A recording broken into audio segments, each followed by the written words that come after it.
사람들은 흔히 돈이 많아지면 삶이 더 행복해질 것이라고 생각합니다. 더 좋은 집, 더 넓은 땅, 더 많은 소유가 삶을 풍요롭게 만들 것이라고 믿습니다. 하지만 실제로 재물이 많다고 해서 반드시 평안과 만족이 찾아오는 것은 아닙니다.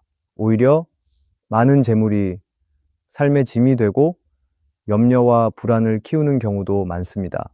그런데 성경은 재물 자체를 악한 것으로 보지 않습니다. 오히려 성경은 재물은 하나님께서 우리에게 맡기신 것이며 그것을 어떻게 사용하느냐가 중요하다고 가르칩니다. 누가복음 16장에서 예수님은 지극히 작은 것에 충성된 자는 큰 것에도 충성되고 라고 말씀하셨습니다. 즉, 재물은 하나님께서 우리에게 주신 시험대이며 영적 성숙을 이루는 도구가 될 수 있습니다. 그러나 많은 사람들이 재물을 다룰 준비가 되지 않은 상태에서 더 많은 것을 얻으려 합니다. 영적 그릇이 준비되지 않은 상태에서 큰 재물을 가지면 그것이 오히려 시험이 되어 우리의 믿음을 무너뜨릴 수도 있습니다. 그렇다면 우리는 어떻게 해야 재물을 감당할 수 있는 영적 그릇을 키울 수 있을까요? 오늘은 하나님의 말씀을 통해 재물을 다스릴 수 있는 영적 원칙을 살펴보려고 합니다. 첫 번째로 우리가 기억할 것은 재물에 대한 하나님의 관점을 가지는 것입니다. 오늘날 세상은 돈이 많으면 성공한 것이고 돈이 없으면 실패한 것이라고 말합니다.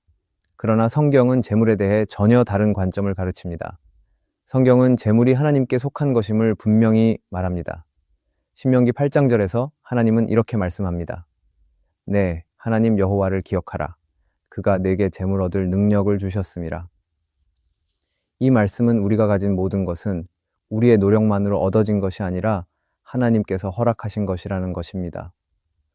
우리에게 건강을 주시고 일할 기회를 주시고 지혜를 주셔서 재물을 얻을 수 있도록 하신 분이 하나님이라는 것입니다. 그럴 때 우리는 내가 가진 재물은 나의 소유가 아니라 하나님께서 맡기신 것이라는 청지기적 관점을 가져야 합니다. 그러나 많은 사람들은 재물이 많아질수록 그것을 자신의 소유라고 착각합니다. 하나님께서 주신 것임을 잊어버리고 그것을 움켜쥐려 합니다. 마치 누가복음 12장에 나오는 부자 농부의 비유에서 자신이 많은 곡식을 쌓아두고 내 영혼아 여러 해 쓸 물건을 많이 쌓아두었으니 평안히 쉬고 먹고 마시고 즐거워하자라고 말한 사람처럼 재물이 자신을 지켜줄 것이라고 착각합니다. 하지만 성경에서 하나님은 밤에 부자 농부의 생명을 거두셨고 그가 쌓아둔 재물은 결국 아무 소용이 없게 되었습니다. 이 말씀은 재물이 우리의 삶을 보장해 주는 것이 아니라는 사실을 가르쳐 줍니다. 오늘날 하나님께서는 우리가 재물을 다룰 때 그것을 단순한 소유가 아니라 사명을 감당하는 도구로 사용하기를 원하십니다. 내게 재물이 많든 적든 하나님께서는 그 재물을 통해 우리가 어떻게 하나님 나라를 위해 살아가는지를 보십니다. 그럴 때 하나님이 주신 물질을 내 만족을 위해서만 사용하고 나만을 위해 쌓아둔다면 그것은 성경이 가르치는 올바른 재물관이 아닙니다. 하나님은 우리가 맡은 재물을 통해 이웃을 섬기고 필요한 자들을 도우며 하나님의 영광을 위해 사용하기를 원하십니다. 그렇기에 재물은 우리의 영적 상태를 드러내는 거울과 같습니다. 예수님께서는 내 보물이 있는 그곳에는 네 마음도 있느니라고 말씀하셨습니다. 이 말씀은 우리가 돈을 어떻게 사용하느냐를 보면 우리의 신앙이 어디를 향하고 있는지 알 수 있다는 것입니다. 만약 내가 돈을 모으는 것이 인생의 목표가 되고 더 많은 재물을 얻기 위해서만 노력한다면 그것은 결국 돈을 하나님보다 더 사랑하게 되는 것입니다. 반대로 하나님께서 맡기신 재물을 선하게 사용하고 나누고 하나님 나라를 위해 쓴다면 그것은 하나님을 주인으로 모시고 살아가고 있다는 증거가 되는 것입니다. 결국 우리가 재물을 어떻게 바라보느냐가 중요합니다.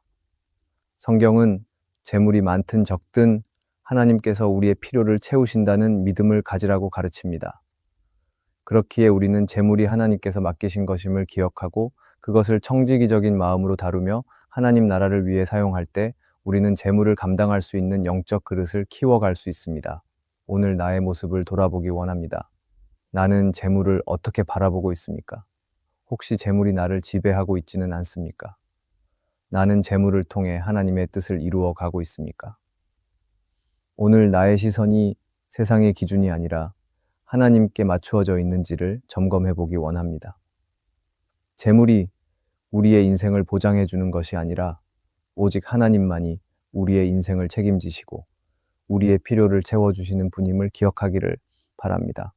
그렇게 모든 것이 하나님께로부터 왔음을 기억할 때 우리는 재물을 감당할 수 있는 영적인 그릇을 키우게 될 것입니다.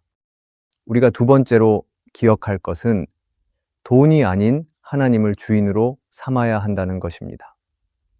오늘날 많은 사람들이 돈이 인생에서 중요한 역할을 한다고 생각합니다. 실제로 돈이 없으면 기본적인 생계를 유지하기 어려운 것도 사실입니다. 하지만 돈이 중요하다고 해서 그것이 우리의 인생을 주관하는 위치에 있어서는 안 됩니다. 돈은 수단일 뿐 우리의 삶을 지배하는 주인이 되어서는 안 됩니다.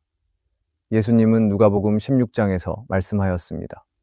한 사람이 두 주인을 섬기지 못할 것이니 너희가 하나님과 재물을 겸하여 섬기지 못하느니라. 여기에서 섬긴다라는 말은 단순히 따르는 것을 의미하는 것이 아니라 종이 주인을 따르듯이 절대적인 순종과 의존을 의미합니다. 다시 말해 사람은 궁극적으로 하나님을 섬기든지 돈을 섬기든지 둘 중 하나를 선택할 수밖에 없다는 것입니다. 오늘날 많은 사람들이 겉으로는 하나님을 믿는다고 고백하지만 실제로는 돈을 삶의 주인으로 섬기고 있습니다. 돈이 많아야 안심하고 돈이 없으면 불안해하며 돈을 위해 수단과 방법을 가리지 않는 모습을 보일 때가 있습니다. 누군가는 돈을 벌기 위해서는 어떤 희생도 감수하고 더 많은 돈을 얻기 위해 신앙의 원칙까지도 타협하는 경우도 있습니다. C.S. 루이스의 책 스크루테이프의 편지에 이러한 글이 있습니다. 악마 스크루테이프가 조카 워무드를 가르치면서 인간들을 유혹하는 방법을 알려주는데 그중 하나가 바로 그들의 관심을 영원한 것에서 일시적인 것으로 돌리게 하라는 것입니다. C.S. 루이스는 사람들이 영원한 하나님보다 눈에 보이는 돈에 집착할 때 믿음을 잃게 된다고 말하는 것입니다. 돈은 눈에 보이는 것이고 당장 힘이 있어 보입니다. 하지만 그것이 영원한 가치를 가진 것은 아닙니다. 하지만 오늘날 어떤 사람들은 돈을 주인으로 섬기며 살아갑니다. 그리고 돈이 삶에서 주인이 될 때 돈이 많아지면 더 많은 돈을 벌기 위해 애쓰고 돈이 적어지면 그것을 지키기 위해 불안해하며 초조해집니다. 결국 돈이 우리의 마음을 지배하고 우리의 결정을 좌우하며 우리의 신앙까지 흔들어 놓는 것입니다. 하지만 우리가 기억할 것은 돈이 우리의 주인이 되어서는 안 된다는 것입니다. 그럴 때 우리는 돈에 대한 집착을 내려놓아야 합니다. 돈은 우리에게 필요하지만 그것이 인생의 전부가 아님을 기억해야 합니다. 돈이 우리의 인생을 결정하는 것이 아니라 하나님께서 우리의 삶을 주관하시고 하나님께서 나의 필요를 채우시는 분이라는 사실을 믿어야 합니다. 돈은 우리에게 잠시 있다가 사라질 것이지만 하나님은 영원히 우리와 함께 하십니다. 그렇기에 돈이 많을 때 교만해지지 않고 돈이 적을 때도 불안해하지 않는 것, 그리고 오직 하나님을 신뢰하는 것이야말로 참된 믿음의 모습입니다. 오늘 우리의 마음을 점검하며 돈이 아닌 하나님을 주인으로 삼는 삶을 살아가기를 바랍니다. 그렇게 나의 영적인 그릇을 키우기를 바랍니다. 우리가 영적인 그릇을 키우기 위해 세 번째로 기억할 것은 하나님의 공급하심을 신뢰하는 것입니다. 사람들은 살아가면서 자연스럽게 물질적인 필요를 느낍니다. 먹고 사는 문제는 누구에게나 중요하며 우리가 일을 하고 돈을 버는 이유도 결국은 생계를 유지하고 삶을 안정적으로 만들기 위함임을 우리는 부정할 수 없습니다. 하지만 성경은 물질을 얻기 위해 노력하는 것보다 더 중요한 것이 있다고 가르칩니다. 그것은 바로 하나님의 공급하심을 신뢰하는 믿음입니다. 우리는 때때로 물질이 부족할 때 불안해하고 어떻게든 해결해 보려 노력합니다. 그러나 성경은 하나님께서 우리의 필요를 아시고 공급하시는 분임을 강조합니다. 마태복음 6장은 이렇게 말합니다. 그러므로 염려하여 이르기를 무엇을 먹을까? 무엇을 마실까? 무엇을 입을까? 하지 말라. 그런즉 너희는 먼저 그의 나라와 그의 의를 구하라 그리하면 이 모든 것을 너희에게 더하시리라. 예수님은 우리가 무엇을 먹을지, 무엇을 입을지를 염려하지 말라고 하십니다. 그 이유는 하나님께서 우리의 필요를 아시고 채워주시는 분이기 때문입니다. 그러나 현실적으로 이 말씀을 따르기는 쉽지 않습니다. 왜냐하면 우리는 눈에 보이는 것에 쉽게 영향을 받기 때문입니다. 나의 통장 잔고가 줄어들고 경제적 어려움이 찾아오면 우리는 본능적으로 걱정을 합니다. 그리고 하나님께서 공급하실 것이라는 믿음보다 내 힘으로 해결해야 한다는 생각이 더 크게 들기도 합니다. 그러나 성경은 반복해서 하나님께서 우리의 필요를 채우시는 분이라고 말씀하십니다. 출애굽기에서 이스라엘 백성들도 이러한 상황을 만났습니다. 하나님께서는 광야에서 이스라엘 백성에게 매일 만나를 내려주셨습니다. 그러나 이스라엘 백성들은 하나님을 온전히 신뢰하지 못했습니다. 어떤 사람들은 혹시 내일은 만나가 내리지 않을 수도 있다는 불안한 마음에 다음 날 먹을 만나를 거두었습니다. 하지만 하나님께서는 그들이 모아둔 만나가 썩게 하셨습니다. 왜냐하면 하나님은 이스라엘 백성들이 하나님이 주시는 공급함만을 신뢰하기를 원했기 때문입니다. 그리고 이 말씀은 오늘날 우리에게도 적용됩니다. 오늘날 우리는 하나님께서 공급하실 것을 믿지 못하고 지나치게 걱정하거나 욕심을 내어 물질을 쌓아두려는 마음을 가지면 그것은 우리를 풍성하게 하는 것이 아니라 삶의 불안과 염려를 만들 것입니다.